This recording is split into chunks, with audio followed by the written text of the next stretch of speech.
Chegou a hora da entrevista do dia com Denise Campos de Toledo. E eu converso agora com o deputado federal Kim Kataguiri, que é do União Brasil, aqui de São Paulo. Kim Kataguiri, boa noite, obrigada pela presença. Boa noite, obrigado pelo convite. E vamos começar falando da sua proposta de um plebiscito para as eleições de 2026, em paralelo às eleições, não é? Para a população definir a possibilidade de termos uma constituinte e, entre outras mudanças nessa constituinte, se poderia implementar pena de morte e prisão perpétua aqui no Brasil. Como é que você vê esses dois pontos em relação a essa questão da segurança, que é uma pauta que está colocada no país, é uma grande preocupação dos brasileiros, mas sempre houve muita discussão em relação a isso, porque não se cumpre penas aqui no Brasil, que tem essa falha do sistema de segurança, você tem erros do judiciário que já foram constatados.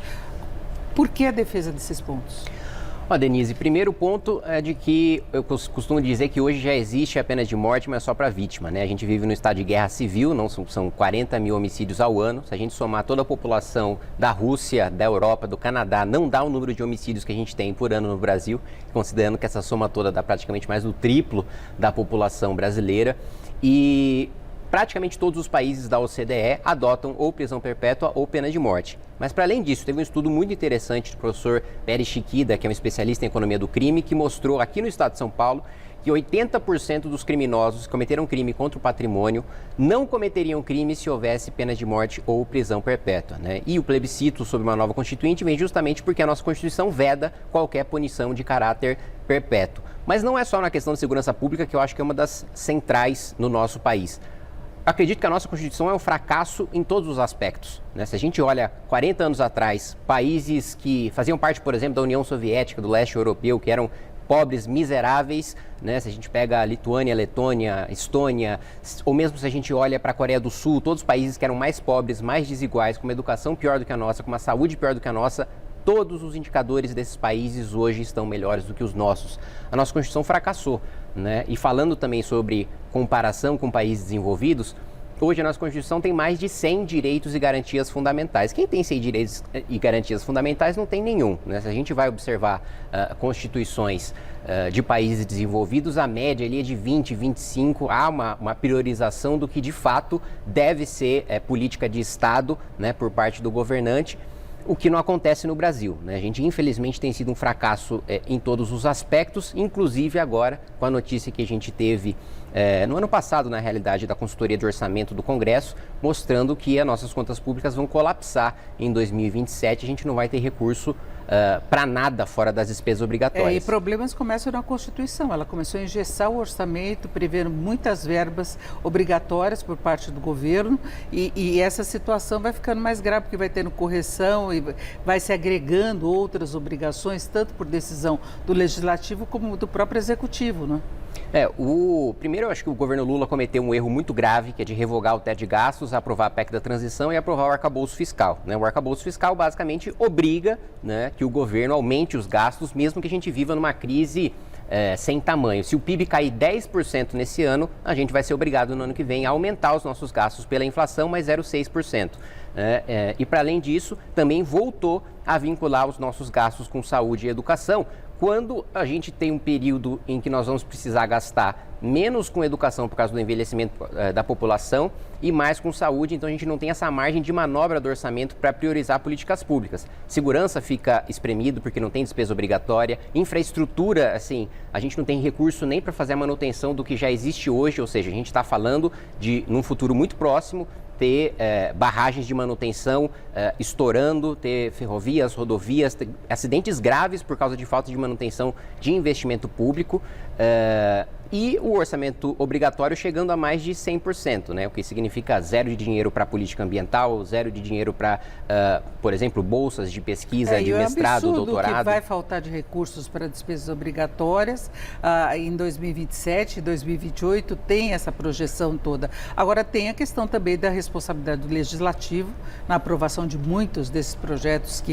inclusive a própria mudança da regra fiscal, passou pelo Congresso, né, foi aprovado, e tem a questão das emendas parlamentares, né, que mexeu inclusive com a relação entre os poderes. O presidencialismo se comprometeu por essa força que a gente vê hoje no parlamento, né? Concordo plenamente. Acho, primeiro, o Congresso é cúmplice, no mínimo, né, ou pelo menos partícipe de todas as mudanças que o governo mandou e que sufocaram o nosso orçamento. Só para ter uma ideia também, quando a gente fala de países desenvolvidos, as despesas obrigatórias ficam em média em 60% e a nossa é 94% a média que a gente tem histórica dos últimos anos.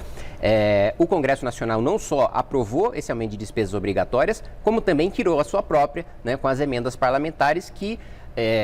eu costumo dizer, quando eu converso com parlamentares do Japão, com os quais eu tenho um certo contato, a primeira vez que eu falei sobre emenda parlamentar em 2019, elas nem tinham o tamanho que tem hoje, os parlamentares me perguntaram se eu não era preso por fazer indicações do orçamento. Depois teve o orçamento secreto tamanho, ainda, né? Exatamente. Isso eu ainda estava falando de emenda impositiva, que a pessoa sabe quem indicou e quem vai receber. Depois disso ainda teve o orçamento secreto, então, na minha avaliação, a emenda parlamentar sequer tinha que existir. Né? A função de executar o orçamento é do Poder Executivo. Né? Hoje você não tem deputado, a maior parte, vou chutar uns 300, 350, que são do que a gente chama de centrão, são vereadores federais, né? Passam um dia recebendo prefeitos, passam um dia recebendo suas bases eleitorais. Repasse de recursos para garantir a base. E não lê projeto que vota. Assim, eu tenho muita segurança em te dizer, Denise, que a maior parte dos parlamentares não lê o que vota no Congresso Nacional, que justamente a principal função seria de legislar, a segunda de fiscalizar, e eles não leem porque a preocupação é o governo está pagando emenda ou não está pagando emenda para votar esse projeto. Não interessa o mérito. E já teve chantagem no passado, inclusive para aprovação de projeto e troca da questão da emenda.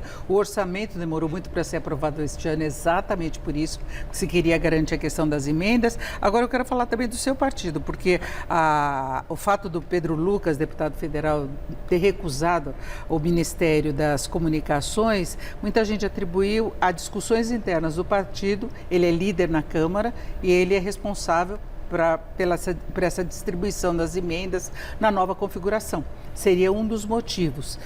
Como é que você vê essa discussão, posicionamento e, mais do que isso, nós tivemos depois a Alcolumbre indicando o que seria um técnico ministério, mas o União está lá dividido entre apoiar o governo ou não, com presença no governo, mas não garantindo base de votação. Eu acho o seguinte, o primeiro ponto, para mim a principal razão pela qual Pedro Lucas não foi ao Ministério foi de que no ano passado, na eleição de líder, nós tivemos um racha muito grande na bancada e foi muito difícil evitar uma eleição, evitar uma disputa interna que dividisse o partido e foi feita uma construção para o Pedro Lucas ser eleito líder, garantindo espaços de deputados de oposição como eu e também de deputados governistas. Para mim, essa é uma das principais razões.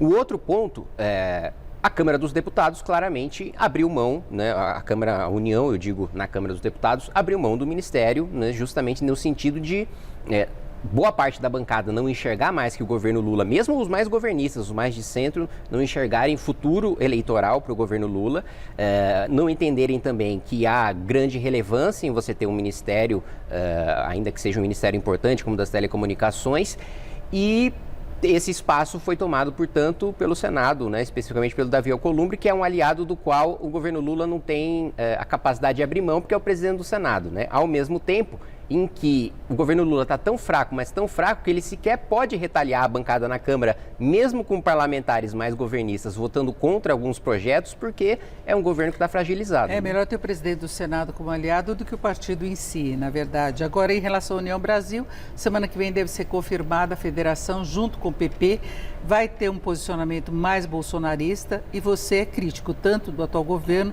como de Bolsonaro. Você já disse que os dois não devem participar das eleições do ano que vem, disputar as eleições.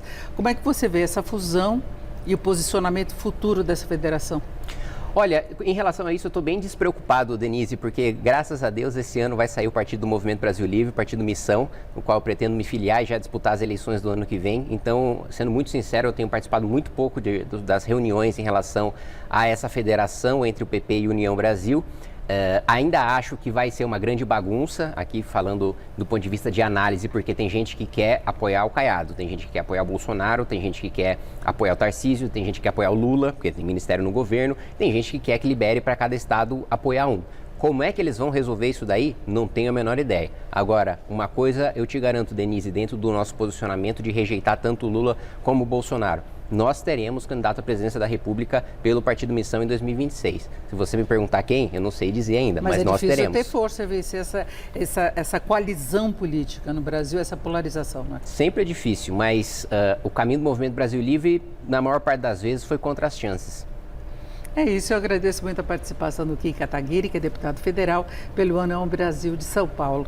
Kim, obrigado, uma boa noite. Obrigado, Denise, boa noite. Com vocês.